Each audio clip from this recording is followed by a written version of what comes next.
neler diyeceğiz?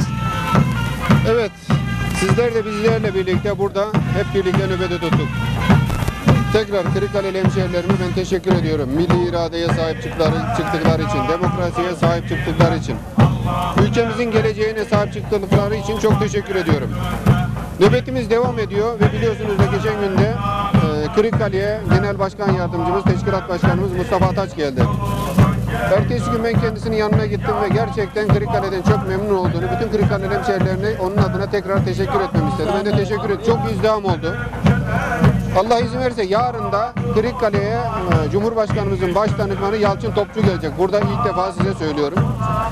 Yine özellikle şunu belirtmek istiyorum. Biliyorsunuz pazar günü Allah izin verirse bu nöbetimizin son vuruşu yapılacak İstanbul'da. Kırıkkale'de de sizin vasıtanızla yine Kırıkkale hemşehrilerine duyurayım. 5'te başlayacak. Pazar günü nöbetimiz 5'te başlayacak ve Cumhurbaşkanımız burada yine belediye başkanımızın kurduğu büyük ekrandan canlı olarak bütün İstanbul'dakini biz de izleyeceğiz. Bir sürü Kırıkkale hemşehrilerimiz bize geliyorlar. İstanbul'a otobüs kaldıracak mısınız? Biz de gidelim diye. Ancak genel merkezin bizden istediği İstanbul'a gelmenize gerek yok. Her il kendi bünyesinde, ilçelerde de dahil değil, bütün ilçelerde burada olacak. Kırıkkale'de meydanda kutlayacağız. Bu pazar günkü programla ilgili biliyorsunuz basınımıza da yansıdı. Ben bu mitingi bütün Kırıkkaleli hemşehrilerimize hangi siyasi görüşten olursa olsun hep birlikte yapıyoruz ve buna da hep birlikte devam edelim düşüncesi içerisinde. Bu mitingler, demokrasi mitinglerimiz başladığında CHP İl Başkanı'nı, MHP İl Başkanı ve Saadet İl Başkanı'nı arayıp bu miting hepimizin, hep Kırıkkale'mizin, siz de gelin burada birer konuşma yapın demiştim.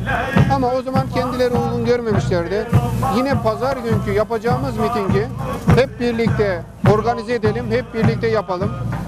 Ve ondan önce bir gün hep birlikte basının karşısına geçip Kırıkkale'nin geleceğini, Türkiye'nin geleceğini hep birlikte oluşturacağımızı ve pazar günkü mitingi de beraber yapacağımızı söyleyelim dedim. Yalnız Cumhuriyet Halk Partisi'nin il başkanı özellikle bu programa katılamayacağını, genel merkezde görüştüğünü söyledi. Milliyetçi Hareket Partisi il başkanımızla görüşemedim. Ancak olumlu bir yanıt geleceğini düşünüyorum.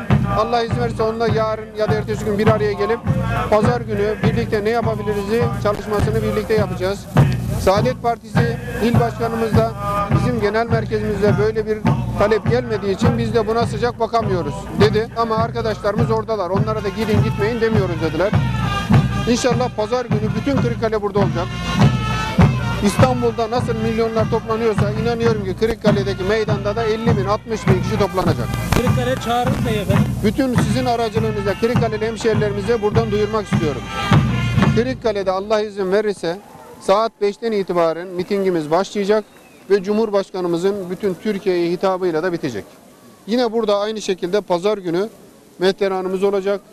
Murat Han hocamızın ilahileri olacak ve burada konuşmacılar olarak olacak ve inşallah o gün demokrasi mitingimizi bitireceğiz. Pazar günü büyük gün inşallah. Bütün Kırıkkale'li hemşehrilerimizi hangi siyasi görüşten olursa olsun Cumhuriyet Halk Partiliği de, Milliyetçi Hareket Partisi'nde, Saadet Partisi'nde bütün Kırıkkale'li hemşehrilerimizi buraya davet ediyoruz. Evet, Sayın Başkanım. Ben teşekkür ediyorum.